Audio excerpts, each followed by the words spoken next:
Thank you to our readers this morning and the talented choir. Those were powerful and heartfelt messages from all. Also, a special thank you to Paul Burton. He will be leading us in prayer in a few moments. And to the Reverend Yates for your diligence, guidance, and commitment to this day, and I know beyond. On behalf of the Reynolds family and our extended family, we'd like to express sincere thanks and gratitude to all of you who have come to pay your respects and support our family during this time.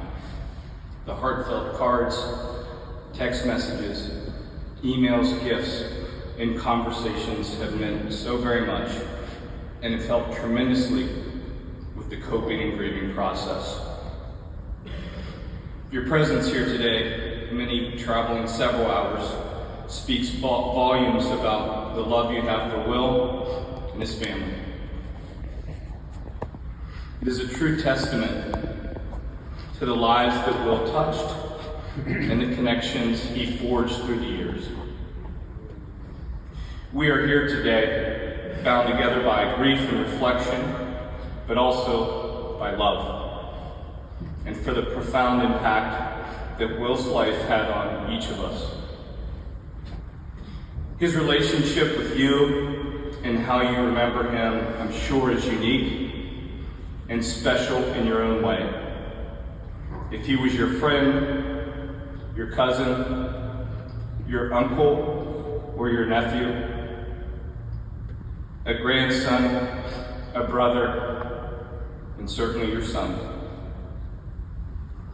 I know Will's attributes, and especially his charisma, are a consistent thread regardless of your connection to him. And you'll hold on to those wonderful moments and cherish them forever. For me, I had the fortune of living with Will at Lauren Bob's home in Concord. Will was just a young boy. I was starting my working career in Boston, and we had this cool connection right from the start. We were exactly 20 years apart to the day. We shared the same birthday. Best of all for me, he would affectionately refer to me as his brother. He has 3 wonderful sisters he looked up to, admired, and loved. But I was this fun older brother to him, and man, I loved that. Laura and I had a great laugh this week. Will had this cute little pronunciation challenge with the word brother. And so he actually called me his brother. 2 D's in there, brother. This was discovered one weekend. The adults were in the kitchen, and Will was playing with his childhood friends in the adjoining room. And one of his cute little buddies asked, "Who's that in the kitchen, Will?" A few seconds went by. Will answered back, "That's my brother." His playmate received that information. You could almost hear the confusion in his face, and Will's buddy shot back sharply, "What the heck's a brother?" With a bit of frustration and emphasis, Will yelled back, "It's the dude in the kitchen. He's my brother." So brother it was for a few years. Even funnier to me is that Will was very well traveled at a young age. His grandmother Ellie had a presence in France, and Will was one of the quickest learners I knew. So he was pretty much fluent in French at the age of 8, I think. But man, did the English word brother really stump him for a bit. A lot of laughs for sure. My room was on the top floor, and one of my favorite sounds was his scampering and excitement of a 7 or 8-year-old, feet jumping up the steps, coming up to me to show me the latest toy that he wanted us to put together. Blanket under his arm, then it was known as Nani. And he'd say, Casey, we got this. It's the Millennium Falcon." Pure elation in his voice. The box was as big as him. And I'd say, "How many pieces in this one, Wilbo?" And he knew exactly where the numbers on the box was, and he'd say, 1, 3, 1, 2. Awesome. Only 1,300 pieces this time. Well, let's do it.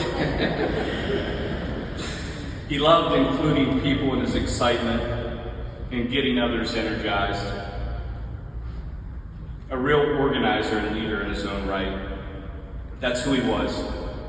Passionate and energized, and as he would get older, the passion grew in areas like his entrepreneurial interests and his investment work, his passion and his love for animals, especially his Frenchies, his many summers on Nantucket, the island that he loved so dearly.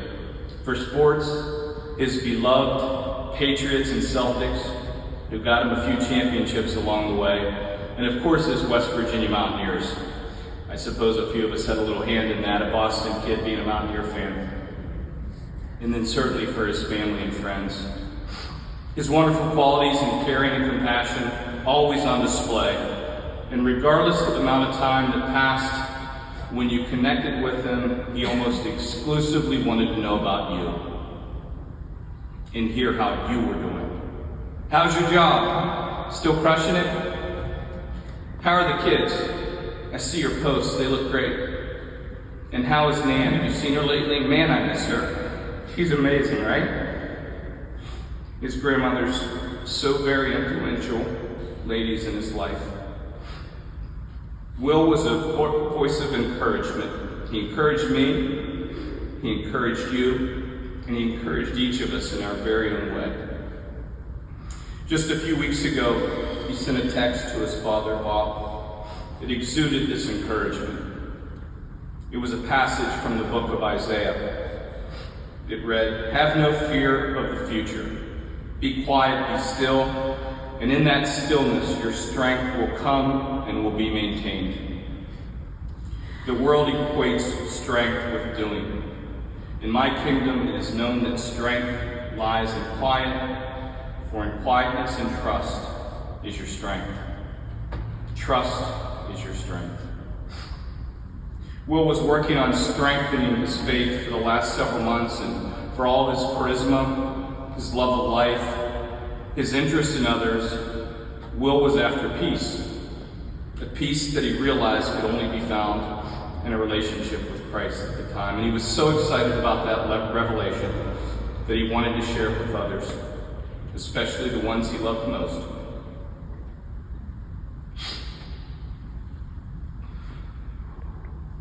As we reflect on Will's journey, let us remember that infectious smile, accompanied with his sense of humor and contagious laugh, those signature baby blue eyes, and his passion toward all that he loved, that intellectual curiosity and his compassion for just about anyone that he interacted with.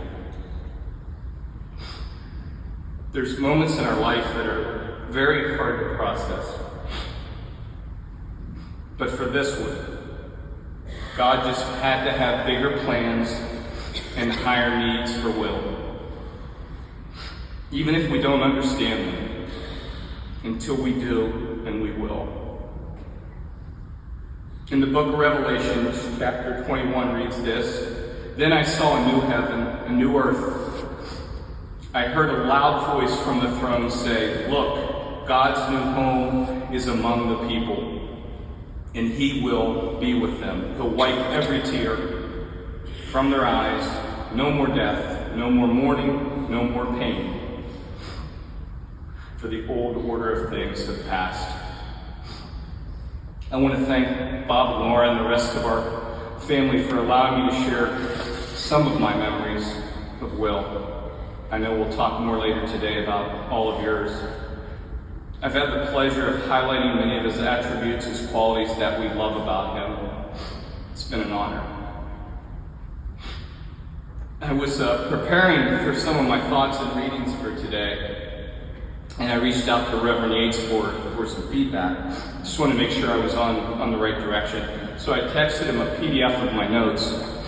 Now he's got a 2-year-old baby girl, Addison, and it was nearly midnight, so I wasn't sure about the response, but he conveniently has an iPhone, and he's got his read receipts on, so I knew he read it. And then a long time went by, but I could see the bubbles typing, And he wrote back, "I like it." I thought, that's it? You know, the standards for this group and for Will are a lot higher than I like. Then some more time went by, in all caps, it read, "I love it. Go preach this, brother." I know there's been many tears that have been shed, and there will be more. But we must be sure that we also have love and encouragement, and certainly laughter as we celebrate Will's life. We know that's how he would have wanted it. Thank you, and God bless.